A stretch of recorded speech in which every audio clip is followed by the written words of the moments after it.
les entreprises à l'âge du numérique. Comment est-ce que les technologies de l'information et de la communication affectent les modèles d'affaires? La première révolution industrielle a permis la mécanisation du travail grâce à la vapeur. La deuxième a permis la production de masse grâce à l'électricité. La troisième a permis l'automatisation grâce à l'informatique. La quatrième permet de faire converger les écosystèmes physiques et numériques grâce à de nouvelles technologies de l'information et de la communication regroupées sous l'acronyme SMACIT. S comme social. Les mécanismes de médias sociaux permettent par exemple de construire une réputation numérique pour faciliter les échanges physiques. M comme mobile. Les téléphones mobiles rendent possible des services numériques contextuels comme la réalité augmentée qui utilisent des senseurs physiques comme le GPS ou le gyroscope. A comme analytics. Les analytics peuvent être utilisés pour mieux comprendre le comportement des utilisateurs pour leur proposer des expériences personnalisées. C comme cloud. Le cloud permet de centraliser les données et les logiciels de manière flexible et de collaborer à distance sur des documents numériques. IT comme Internet of Things. L'Internet des objets connecte des machines, des outils et des produits physiques au cloud pour permettre le suivi et les actions à distance. Ces technologies permettent des changements majeurs des activités des entreprises à plusieurs niveaux.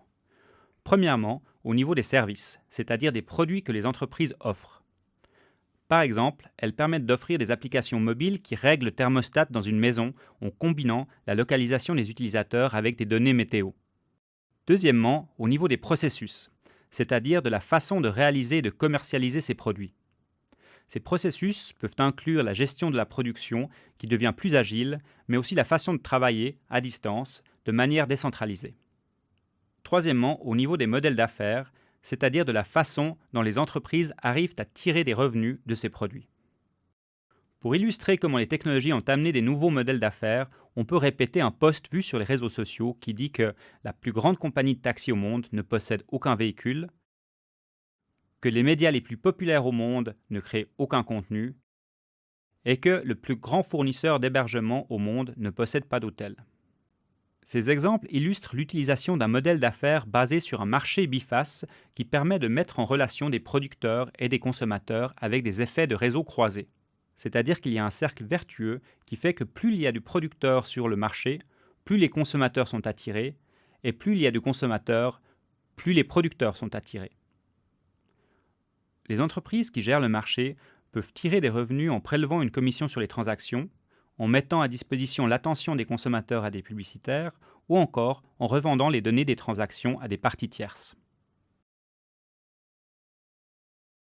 La numérisation a aussi permis de dématérialiser un grand nombre de produits comme les logiciels, les articles de journaux, les livres, la musique ou les films.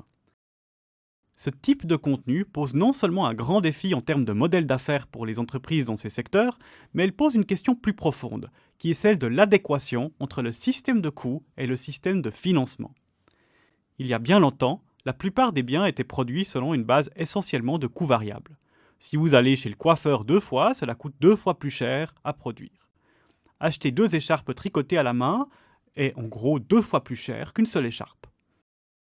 Avec le développement de l'outillage puis de l'industrialisation, les biens et services offerts ont de plus en plus une composante importante de coûts fixes par rapport aux coûts variables. Cela signifie qu'il faut faire un investissement important au début pour pouvoir commencer à produire un bien, mais chaque bien ensuite ne coûte pas très cher à produire. Une fabrique de vêtements avec des tissus automatiques est très chère, mais elle permet de faire des écharpes beaucoup moins chères que si nous devions les produire entièrement à la main. L'une des propriétés de la nouvelle économie est le développement des biens et services qui sont essentiellement composés de coûts fixes avec des coûts variables quasiment nuls, et en tout cas particulièrement faibles en regard des coûts fixes d'infrastructure. On peut par exemple citer un épisode de Game of Thrones. Chaque épisode est très cher à produire, mais ne coûte pour le producteur de contenu quasiment rien à distribuer et des millions de personnes, plutôt qu'une seule personne, peut le recevoir quasiment gratuitement. En plus, la distribution se fait de façon décentralisée. Alors que l'économie du savoir amène une opportunité de créer de la valeur pour des milliards de personnes avec des coûts unitaires modestes, il reste encore de nombreux modèles d'affaires à inventer. Il faudra aussi trouver des solutions pour améliorer la distribution de l'argent vers les créateurs de contenu, y compris celles et ceux qui n'ont pas autant de succès, mais dont l'existence est fondamentale pour le foisonnement culturel par exemple. Le modèle traditionnel de vente à l'unité, tel que fonctionnait par exemple iTunes dans le passé, est de moins en moins cohérent.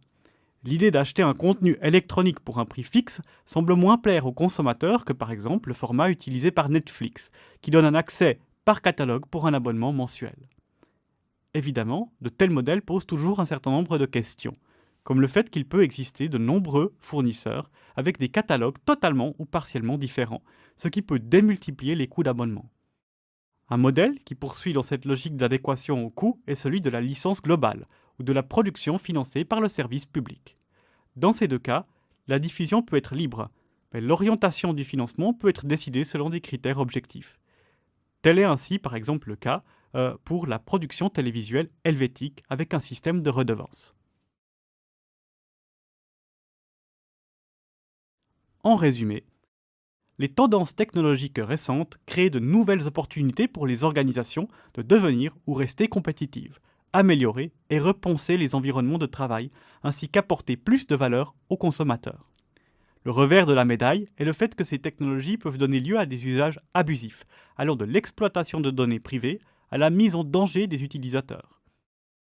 Ainsi, elles font basculer l'ordre établi et remettent en question une grande partie des modèles d'affaires existants. Qui plus est, ces nouvelles technologies posent des questions de fond sur la réorganisation de la chaîne de valeur.